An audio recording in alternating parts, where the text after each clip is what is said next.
नमस्कार श्रोते हो, परमात्मा साई भक्तिसार साईमानी 891 चॅनलमध्ये तुमचं सर्वांचं मी स्वागत करीत आहे।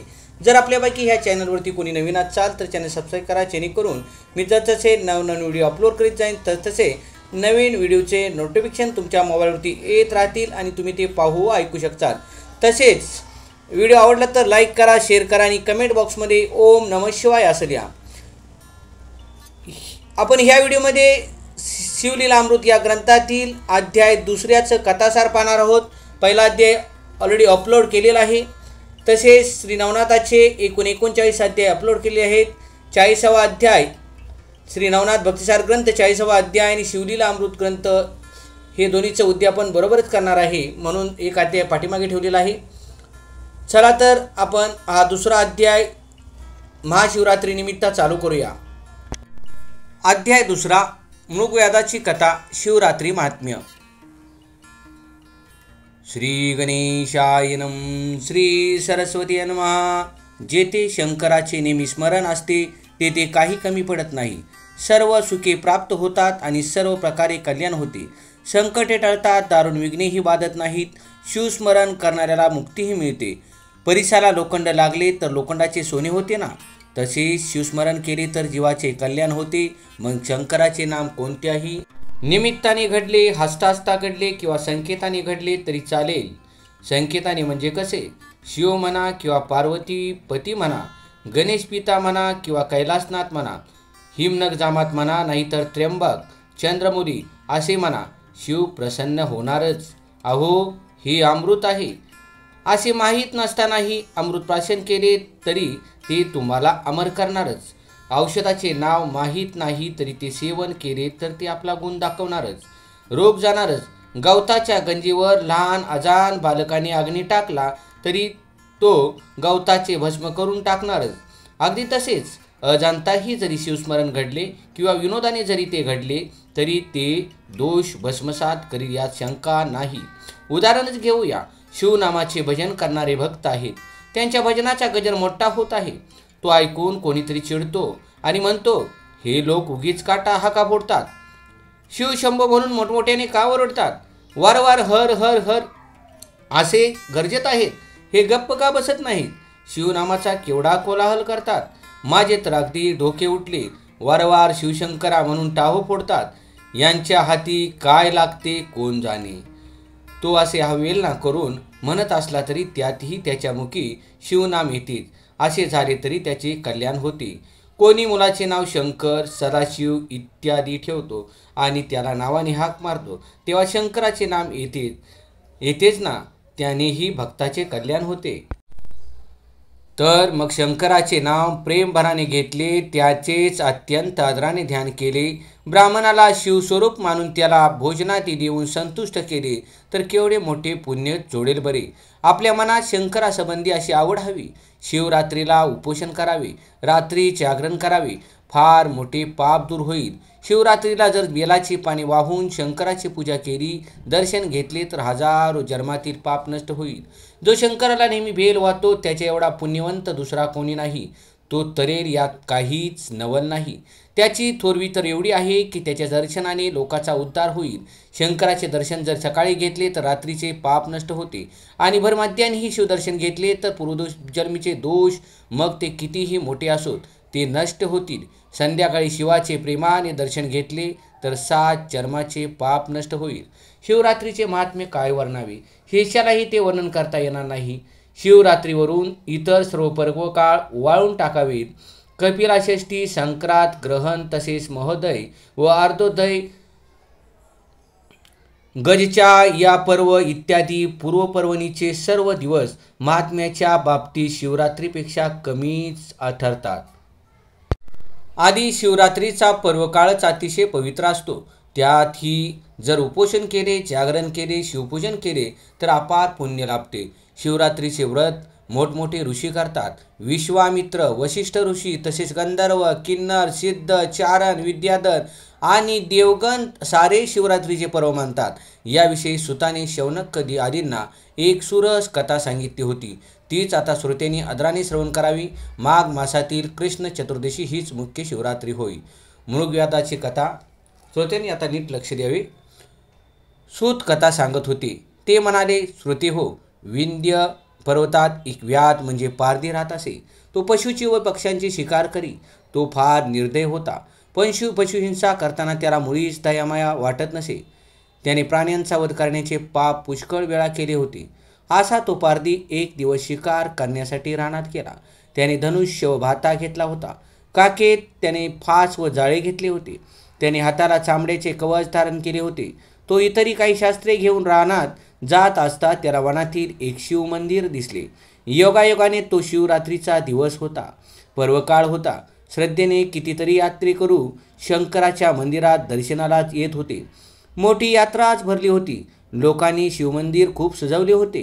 कैलासा इतके धवलवर्णाचे ते देवालय जणू चांदीचे बनवले आहे असे शोभत होते. वर आकाशाला भिडणारा ध्वज होता. देवालयाचे अनेक कळस तळपत होते. देवालयाचे शिवलिंग होते ते मणिमय होते. अनेक भक्त सांगोपाक पूजा करीत होते. काहींनी संततधार धरली होती आणि रुद्रात याचा घोष चालला होता. कोणी टाळ आणि मृदुंग घेऊन प्रेमाने भजन कीर्तन करीत होते, तर काही टाळ्या वाजवून नामघोष करीत होते. हर हर शंभो असा ध्वनी उठत होता. शंकराला आवडणारी फुले व बेल कोणी वाहत होते. कोणी अनेक सुवासिक द्रव्ये यजून सर्व वातावरण सुगंधी करीत होते. सर्वत्र दीप लावले होते. कोटे शंखघोष चालला होता. घंटानाद चालला होता. भेरी वाजत होत्या. त्यांचा पडसाद गगनात उमटत होता. भक्त वाद्ये वाजवत होते आणि दर्शनासाठी देवालयात लोकांची रीघ लागली होती. तो व्याध तेथे पोचला. सर्व सोहळा तो डोळे भरून पाहू लागला. तिथे थोडा वेळ थबकला. ते सर्व भक्त बेभान होऊन शिव शिव म्हणत होते. ते सर्व पाहून त्याला हसू आले. तो टवाळी करीत मनाशी म्हणाला, हे लोक किती मूर्ख आहेत. इथे धन फुकट कशाला घालवतात. देवळात तो एक दगड आहे आणि बाहेरही दगडच आहे. इथे देवपणा कुठला. उत्तम अन्न खावे ते न खाता हे लोक उपोषण का करतात. असे म्हणून तो तेथून वळला आणि रानात जायला निघाला. लोक हर हर अशी गर्जना करीत होते. त्यांना वेडवण्यासाठी तोही शिव हर असे म्हणत गेला. तो चेष्टेनेच तसे म्हणत गेला. योगायोगाने तो त्या शिवमंदिराला वळसा घालून गेला. ती प्रदक्षिणा झाली. अरण्यात गेला तरी त्या पारध्याच्या मनात शिवहर असे शब्द रेंगाळत होते. तो अभावितपणे तेच नाम गुणगुणत होता आणि त्या नामजपाचा प्रभाव असा की त्याची पापे नष्ट होत चालली. रानात तो खूप फिरला, परंतु त्याला एकाही पशुची शिकार मिळाली नाही. सूर्य अस्ताला चालला. काळोख पसरू लागला. जणू ब्रह्मांडाच्या करंड्यात काजळ भरले होती किंवा रात्रीने काळी बोंगडी पांघरली होती.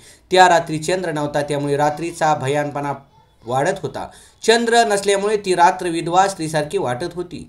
सूर्य निघून गेल्यामुळे ज्या सभेतून पंडित निघून जातो व मूर्ख लोक नंतर बडबडत असतात, त्या सभेसारखी ती रात्र केवळ चांदण्याच्या प्रकाशामुळे भासत होती. इतका वेळ तो पारधी बिचारा उपाशीच राहिला होता.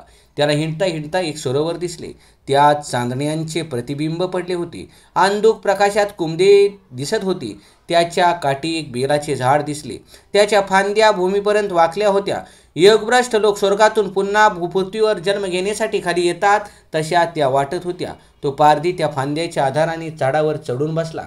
आता रात्री कोणीतरी पशु सरोवरावर पाणी पिण्यास येईल म्हणून तो धनुष्यावर बाण लावून अगदी स्तब्ध बसला. मध्येच तो धनुष्यबाण झाडाच्या बुंद्याला टेकून ठेवी. जवळचीच पाने उजव्या हाताने खुडून खाली टाकी. आश्चर्य असे की त्या झाडाखाली प्रत्यक्ष ब्रह्मदेवाने स्थापन केलेले शिवलिंग होते. त्यावर ती बेलाची पाने सहज पडत होती. त्यामुळे श्री शंकर प्रसन्न झाला. अशा प्रकारे व्याधाला त्या दिवशी उपोषण घडले, जागरण घडले. त्याच्या मुखी शिव शिव असे नाव सवयीने येत राहिले. त्यामुळे शिवजप होत होता आणि बेलाची पानेही शिवलिंगावर वाहिली गेली. यामुळे त्याची पापे नष्ट होत चालली. पुढे काय झाले. एक हरणी त्या सरोवरावर पाणी पिण्यासाठी त्या प्रहरात्रीस आली. ती गर्भिणी होती. तिची कांती मोठी तेजस्वी होती. येता येता तिने दुरूनच तो भयंकर व्याध पाहिला. तो तिला यमासारखा वाटला. हरणीला पाहताच व्याधाने धनुष्यावर बाण चढवून तिच्यावर नेम धरला. तेव्हा ती हरणी घाबरून बोलू लागली, हे महापुरुषा, मी काही अन्याय केलेला नाही. असे असता तू माझ्यावर बाण का मारतोस. मी तर गर्भिणी आहे. तू मला मारू नकोस. माझा गर्भ अज्ञान निष्पाप आहे. तोही मरेल. तुला फार पाप लागेल. अरे कितीतरी इतर पशु मारण्याने एवढे पाप लागते तेवढे पाप एक हरणीचे पिल्लू मारून लागते. ही पापी कशी आहेत पहा. 100 बोकड मारणे हे एक बैल मारण्यासारखे आहे.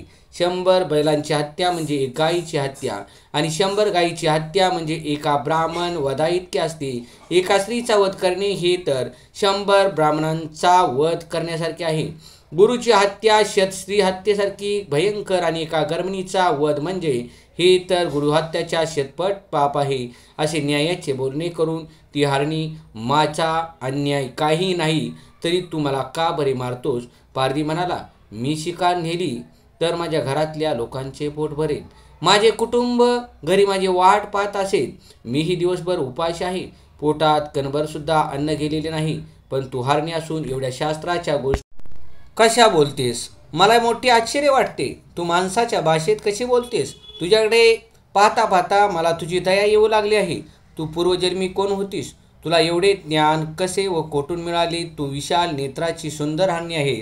मला तुझा पूर्व इतिहास सांग. हरणी आपली कथा सांगते. हरणी म्हणाली, देव व दानव यांनी क्षीरसागरांचे मंथन करून 14 रत्ने काढली. त्याच्या अनेक अप्सरा निघाल्या. त्यापैकी रंभा नावाची अप्सरा मी होते. मला पाहून देवांना सुद्धा मोह पडे. अपार तप करून तपस्वी लोकांना माझी प्राप्ती होत असे. माझे नेत्र कटाक्ष हेच जाळे. त्या जाळ्यात देवाची मने हेच मासे पटकन सापडत असत. मुनी हेच भ्रमर. माझ्या तनूच्या सुगंधाने ते वेडे होऊन माझ्या मागे धावत. माझे गायन इतके रंगत असे की देवरूपी मृग त्याने मुग्ध होऊन धावत येत. मी स्वर्गातील दिव्य भोग भोगीत असे व सौंदर्यात माझी बरोबरी कोणीही करू शकत नसे. मी फार गर्विष्ठ झाले होते. त्यामुळे मी शंकराची भक्ती सोडून दिली. सोमवार, प्रदोष, शिवरात्र सारे काही सोडले. शंकराची पूजार्चाही मी करीनासे झाले. चांगले अमृत सोडून मी मद सेवन करू लागली. माझी मतीच पलटली. देव मला आवडेनात. हिरण्य नावाचा एक असुर होता. त्याच्याजवळ जाऊन मी राहिले. पुष्कळ काळ लोटला. त्या दृष्ट राक्षसाच्या संगतीने मी भजन पूजन सोडून दिले. एक दिवस हिरण्य एकटा शिकारीला गेला होता. कुठून मला सुचले कोण जाणे. पण कैलासावर जाऊन शंकराचे दर्शन घ्यावे असे माझ्या मनात आले. मी कैलासावर गेले. शिवदर्शन करावे अशी इच्छा होती. पण मला पाहता शंकराला फार क्रोध आला. तो म्हणाला, पापिनी, जा मृत्यूलोकात हरणीच्या जन्मात जा. तुझ्या सख्या आहेत त्या दोघी तुझ्याबरोबरच हरणी होतील. तू हिरण्य राक्षस तर माझी मुळीच भक्ती करीत नाही. तोही हरिण होईल व तुमच्याशीच राहील. हे व्याधा, त्यावेळी मला फार वाईट वाटते. मी शंकराची प्रार्थना केली. हे पंचवदना, हे विरूपाक्षा, हे सच्चित आनंद स्वरूपा, तू सर्व कर्माचा साक्षी आहेस. तू दक्षाच्या यज्ञाचा विध्वंस केलास. तू सर्वसाक्षी आहेस. ही फार कठोर शिक्षा देऊ नकोस. उपशाप दे. काहीतरी उपायाने आमची शापातून मुक्तता व्हावी. व्याधा, मी काकुळतेने प्रार्थना केली. ती ऐकून तो दयाळू भोळा चक्रवर्ती मनाने द्रवला. त्याने उपशाप दिला, तुम्ही 12 वर्षे शाप भोगाल आणि मग माझ्या पदाला याल. त्यानंतर मी व माझ्या दोन्ही सख्खी मृगीच्या जन्मास आलो. तो असुरही मृग झाला. तोच माझा पती व्याधा. मी गर्भिणी आहे. माझा प्रस्तुती समय जवळ आला आहे. काय करावे? मी या कर्मभूमी जन्माला आली आहे. तू मला आता मारू नकोस. मी माझ्या जागी जाते. बाळाला जन्म देते. बाळाला घरी ठेवते व परत येते. मग तू माझे प्राण घेतलेस तरी हरकत नाही. हे मी खरे खरे बोलते, विश्वास ठेव. ती हरणी असे म्हणाली आणि तो व्याध चकित झाला. तो म्हणाला, तू बोलतेस फार गोड, पण माझा तुझ्यावर विश्वास बसत नाही. आपल्या जीवाचे कसेही करून खोटेही बोलून रक्षण करावे हा प्राणीमात्रांचा स्वभावच असतो. तेवढे सर्वांना कळते. तू शपथ घे, मग माझा विश्वास बसेल. त्यावर हरणी म्हणाली, मी जर खोटं बोलत असेन तर मला अनेक मोठी पापे लागतील. संध्या न करणारा, वीरशास्त्रांचे अध्ययन न करणारा, सत्य न बोलणारा, शुचित्व न पाळणारा ब्राह्मण जसा पापी होतो तशी मी पापी होईन. वेदांची विक्री करणारे, कृतज्ञ दुसऱ्याला पीडा करणारे, भक्ती न आवडणारे यांचे पाप मला लागेल. दान देणाऱ्यास विघ्न करणारे, गुरुची निंदा श्रवण करणारे, विष्णू व शंकर यांची निंदा करणारे, ब्राह्मणांना दिलेले दान परत घेणारे यांचे पाप मला लागेल. येथेची निंदा करणारे, शास्त्राच्या आधाराने कलह करणारे, अनेक भ्रष्ट मार्ग आचरण करणारे, आपला धर्म सोडून देणारे याचे पाप मला लागेल. व्याधा, लोक किती पापे करतात व त्यांना कशी फळे मिळतात ते मला माहीत आहे. मग मी खोटे कसे बोलेन? पापे व त्याचे परिणाम. व्याधा, ऐक. कीर्तनात जे तांबूल भक्षण करून बसतात त्यांना कोड येते. जे मंदिरासारख्या पवित्र स्थानी विषोपभोग घेतात किंवा जे पती पत्नीचा वियोग घडवून आणतात ते नपुंसक म्हणून जन्माला येतात. लोकांची वर्मे काढून निंदा करतात ते कावळ्याच्या जन्माला जातात आणि घाण खातात. स्वतःजवळ विद्या असूनही जो शिष्यांना सांगत नाही तो पिंगळा म्हणून जन्म पावतो. जे ब्राह्मण अयोग्य दान घेतात त्यांना गंडमाळा होतात. दुसऱ्याच्या क्षेत्रातील गायी पळवून आणणारे पुढच्या जन्मात अल्पायुष्य होतात. जो राजा प्रजेला छळतो तो साप किंवा वाघ म्हणून जन्मतो. जो साधूचा छळ करतो त्याचा निर्वंश होतो. ज्या स्त्रिया हट्टाने व्रते करतात पण आपल्या पतीला फसवतात, धनधान्य असूनही त्याला खायला देत नाहीत, त्या स्त्रिया वटवाघळाच्या जन्माला जातात. आपला पुरुष कुरूप आहे म्हणून जर स्त्रिया त्याला टाकतील तर पुढच्या जन्मी त्या बालविधवा होतील.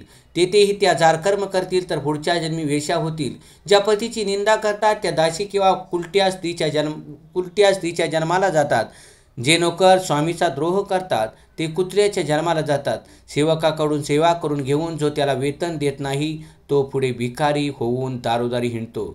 जो पती पत्नीचे गुप्त बोलणे लपून ऐकतो त्याची स्त्री प्रवासात हरवते आणि त्याचीही अन्यत्र दशा होते. जे जारण मारण प्रयोग करतात ते मरणानंतर भूत प्रेत पिशाच यांच्या जन्माला जातात. जे येतीला मुद्दाम उपाशी ठेवून त्रास देतात त्यांना जन्मभर दुष्काळाला तोंड द्यावे लागते. जी स्त्री रजस्वाला असून घरात सर्वत्र वावरते, अलग राहत नाही, तिचे पूर्वज नरकात रक्तामध्ये खितपत पडतात आणि तिच्या घरी देव व पितर येत नाहीत. देवासमोर लावलेल्या दिव्यातले तेलही काही लोक चोरतात, ते पुढील जन्मी निपुत्रिक होतात. स्वयंपाक करताना ज्या स्त्रिया चोरून अन्न खातात त्या मांजरीच्या जन्माला जातात. ब्राह्मणाच्या कदन्न खायला घालतात आणि स्वतः मात्र उत्तम अन्न खातात त्या स्त्रियांचा गर्भपात होतो.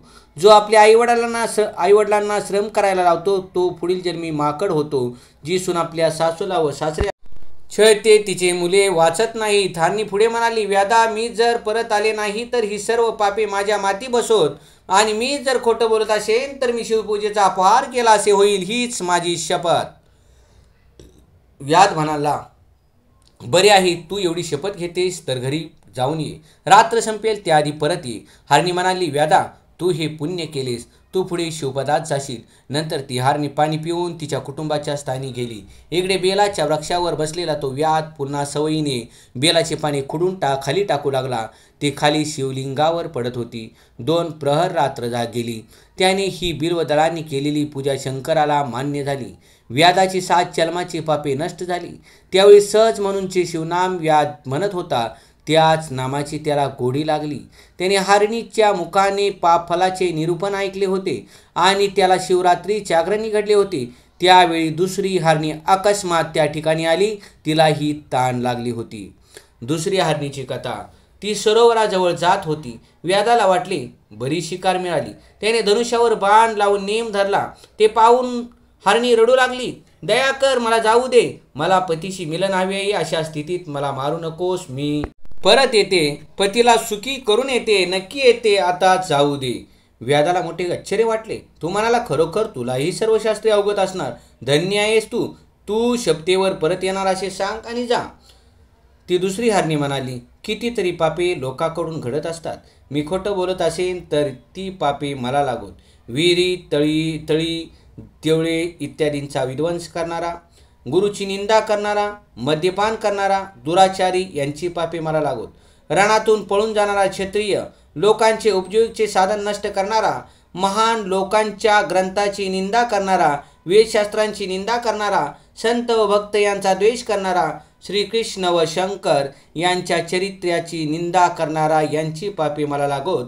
घरात अन्न असून पतीला ते न देणारी, पतीला सोडून दुसऱ्याच्या घरी झोपणारी यांची पापे मला लागोत. आपला मुलगा व सून सन्मार्गाने चालले असता त्यांना व्यर्थ छळणारे सासरे व सासू यांना कुरूपपणा येतो व भिक्षाही मिळत नाही, त्यामुळे ते भिकारी होतात. जे भाऊ आपसात वैर करतात त्यांना मत्स्याचा जन्म येतो.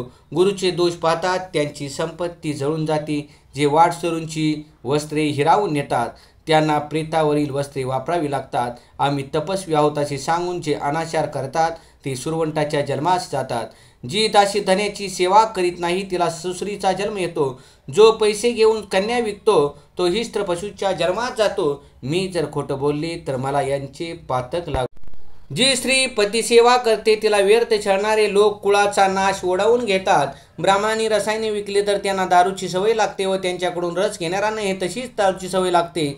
जो ब्राह्मणाचा अपमान करतो तो ब्राह्मराक्षस होतो. केलेले उपकार न स्मरणारा जंत कीटक होतो. श्राद्धाचे जेवण करून जो ब्राह्मण नंतर स्त्रीशी संबंध ठेवतो तो कुत्रा किंवा ठोक्कर याच्या जन्माला जातो. जो सभेत खोटी साक्ष देतो त्याचे पूर्वज नरकात पडतात. जो 2 स्त्रियांचे विवाह करतो त्यातील एकीचे स्मरण राखतो त्याला कुत्र्याच्या शरीरावरील गोचडीचा जन्म येतो. जो लोकांना मिळणारे पाणी बंद करतो त्याला पुढील जन्मी मूलमूत्र अवरोध होतो. जो साधूची निंदा करतो त्याचे दात पडतात. जो देवळात जेवतो तो पुढील जन्मी दुर्बळ होतो. जो राजाची निंदा करतो त्याचे पचन बिघडून जाते. जो ग्रहण काळात भोजन करतो त्याला असाध्य पित्तरोग जडतो. जो मुले पळवून परदेशात विकतो त्याला कोड उठते. जी स्त्री गर्भपात करते ती वांझ होते. जो देऊळ पाडतो त्याची हाडे मोडतात. जो अपराध नसतानाही स्त्रीला शिक्षा करतो त्याला या जन्मी अर्धांगवायू होतो. जो ब्राह्मणांचे अन्न पळवतो त्याचा वंश वाढत नाही. गुरु संत माता व पिता यांची निंदा करणारा तोत्रा बनतो. जो ब्राह्मणांना दंडुक्याने मारतो त्याला व्याधी होऊन अंगातून कळा येतात. देवालयासमोरचे पिंपळ आदी वृक्ष जो तोडतो तो पांगळा होतो. जो सुटकी माणसाकडे अन्न घेतो त्याच्या उदरात अनेक रोग होतात.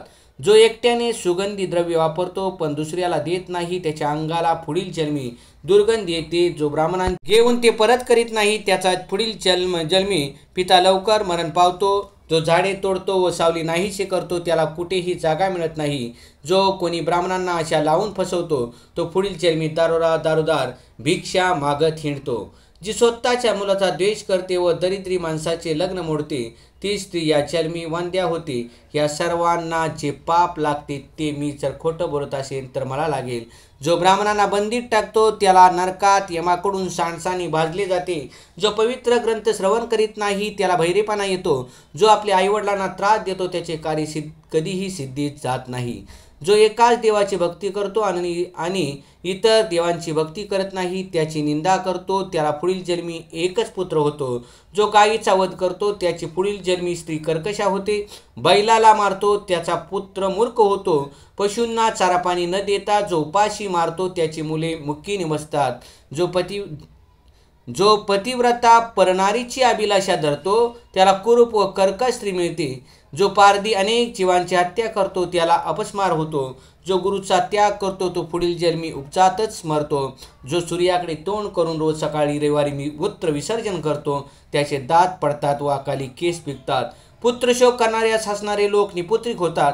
या सर्वांची पापे मी जर खोटं बोलत असेल तर मला भोगावी लागतील. मी नक्की परत येईन मला जाऊ दे. व्याध म्हणाला तुझे ज्ञान खरोखरच विलक्षण आहे. तू सत्याला स्मरून जा आणि परत ये. तेव्हा ती हरिणी पाणी पिऊन परत गेली. ती जाते तोच एक मृग तेथे पाणी पिण्यासाठी आला. आता तरी आपण हा मृग मारू असे वाटून व्याधाने बाणाने नेम धरला. तो हरिणीही मानवी वाणीने बोलू लागला, हे व्याधा, माझ्या स्त्रिया पतिव्रता आहेत. तुम्हाला मारशील तर त्यांना फार दुःख होईल. मी त्यांना सांगून व सांत्वन करून येतो. व्याधाला वाटले हा खरे कशावरून बोलतो. त्याने शपथ घेऊन सांगितले तर मानावे. तो मृगाला तसे म्हणाला. मृगाने सांगितलेले ज्ञान. व्याधा, मी शपथ घेऊन सांगतो की मी परत येईल.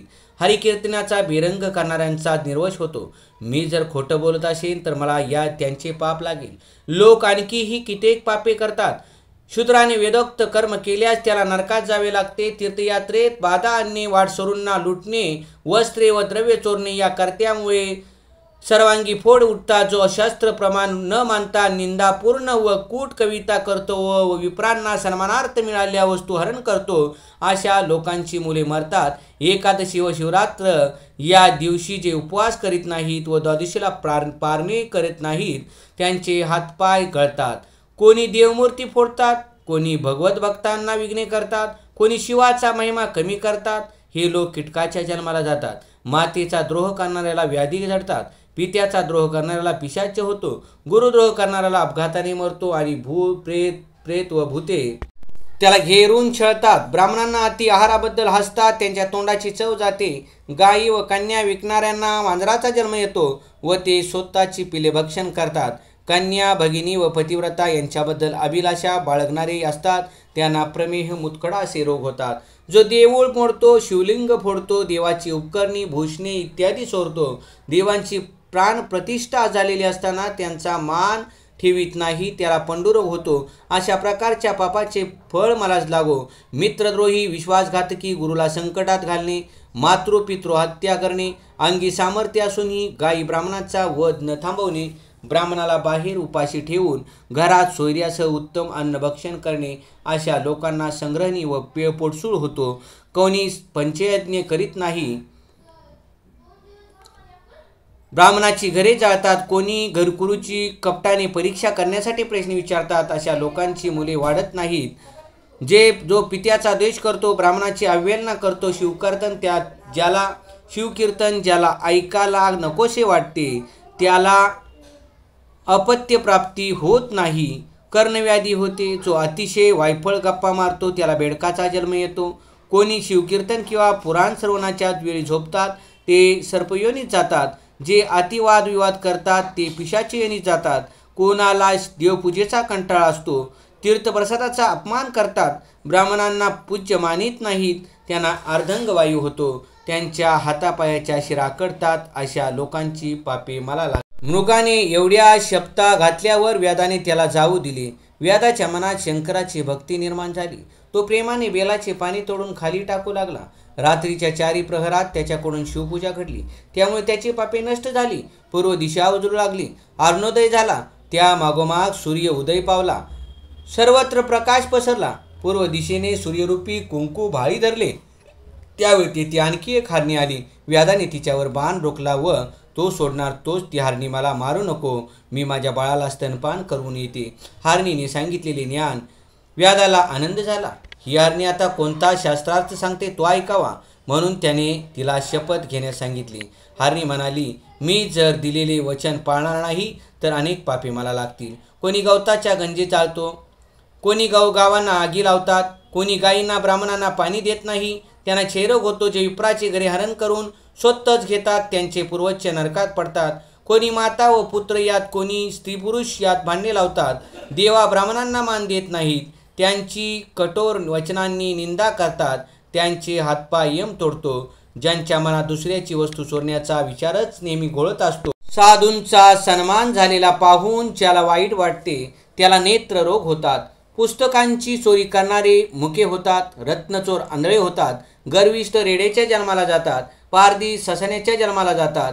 भक्तनिंदकाच्या मुखाला दुर्गंधी येते. जो मात्यापित्यांना ताडण करतो तो लुळा होतो. जो कंजूस असतो त्याला पुढचा जन्म महाभुजंगाचा येतो. येती भिक्षा मागायला आला असता जो त्याला रिक्त हस्ते परत पाठवतो, त्यावर शंकराचा कोप होतो व त्याची संतती संपत्ती दग्ध होते. जेवायला बसलेल्या ब्राह्मणाला जो उठवून घालवून देतो, त्यापेक्षा मोठा पापी कोणीच नाही. व्याधा, मी जर खोटे वचन देईन तर या सर्वाची पापे मला लागतील. मृगीचे बोलणे ऐकून व्याध भरल्या मनाने म्हणाला, तू बाळाला स्तनपान देण्यासाठी जा, मग ये. ती मृगी जलप्राशन करून परत गेली. पुढे असे झाले की पहिल्या हरणीची प्रसूती झाली, तिने पाडसाला जन्म दिला. दुसऱ्या हरणीने पतीला संतुष्ट केले. मृग म्हणाला, आपण व्याधाकडे लवकर जाऊया. मग हरिण, हरणी, पाडस सर्वजण व्याधाजवळ परत आली आणि तो पारध्याला म्हणू लागला, मी मरणाला तयार आहे, मला आधी मार. मृग म्हणाला, माझा प्राण आधी घे. मृगी म्हणाली, आम्ही पतीच्या आधी मरू म्हणजे आम्हाला सद्गती लाभेल. पाडसे म्हणाली, आम्हालाच आधी मार. व्याध घैवरला, त्याला अश्रू आवरेना. तो एकदम त्या हरणींना वंदन करून म्हणाला, आहा, माझे जीवन धन्य झाले. तुमच्या तोंडून मी निरूपण ऐकले, त्यामुळे माझे सर्व पाप नष्ट झाले. माझे मन व शरीर ही पावन झाले. आता तुम्हीच माझे गुरु, माता, पिता, देव, संसार, पुत्र, स्त्री हे सर्वच मला व्यर्थ वाटत आहे. आता मी केव्हा एकदा मुक्त होईन व शिवपद प्राप्त करीन. तो असे गैवरून बोलत होता, तोच तेथे एक दिव्य विमान आले. त्यावर शंकराचे गण बसले होते. त्यांना 5 मुखे होती, 10 भुजा होत्या. व्याघ्रांबर धारण केलेले असे ते गण फार तेजस्वी दिसत होते. किन्नर वाद्ये वाजवत होती, विद्याधर आलाप काढीत जगात होते. देव पुष्प वर्षाव करीत होते आणि व्याधासह सर्व हरणींची शरीरे एकदम दिव्य दिसू लागली. व्याध पंचमुख दशमुख झाला. शिवगणांनी त्याला विमानात बसण्याची प्रार्थना केली. मृग ही दिव्य रूप धारण करून विमानात चढले. देव व्याधाची स्तुती करू लागले. व्याध शिवलोकी गेला व मृग, मृगी व पाडसे दिव्य तारकांच्या रूपाने गगनात विराजू लागली. ती नक्षत्रे अजूनही आकाशात दिसतात. श्रीधर कवी म्हणतो, व्यासांनी लिंग पुराणाची कथा रसपूर्ण भाषेत वर्णन केली आहे, ती मी मराठीत वर्णन केली आहे. ब्राह्मणानंदयुक्त होऊन सज्जनांनी ही कथा नित्य श्रवण करावी. शिवरात्रीचे व्रत करणारे व ही कथा ऐकणारे यांचे पाप जळून जाते. ते लोक पुण्यवंतच. शिवलीला रूपी हे अमृत श्रोतेरूपी देवानी प्राशन करावे. जे निंदक, कृतर्की, असुरी वृत्तीचे असतात त्यांना हे पुण्य कसे मिळणार? ब्राह्मणानंद गुरु हेच कैलासनाथ, त्यांचे चरण हेच कमळ होय. आणि मी श्रीधर कवी म्हणजे ते रमलेला भ्रमर शिवनामाचे गुंजन करीत आहे. स्कंद पुराणांतर्गत ब्राह्मखंडातील शिवलीलामृत हा ग्रंथमान आहे. त्याचा हा द्वितीय अध्याय गोड आहे. संतांनी त्याचे अखंड श्रवण करावे हीच प्रार्थना. श्री सांबस्य सदाशिवार्पण मस्तु. पुंडलिकावृत श्री ज्ञानदेव तुकाराम पंढरीनाथ महाराज की, गोपाल कृष्ण महाराज की, सांबेश्वर महादेव कैलासपती.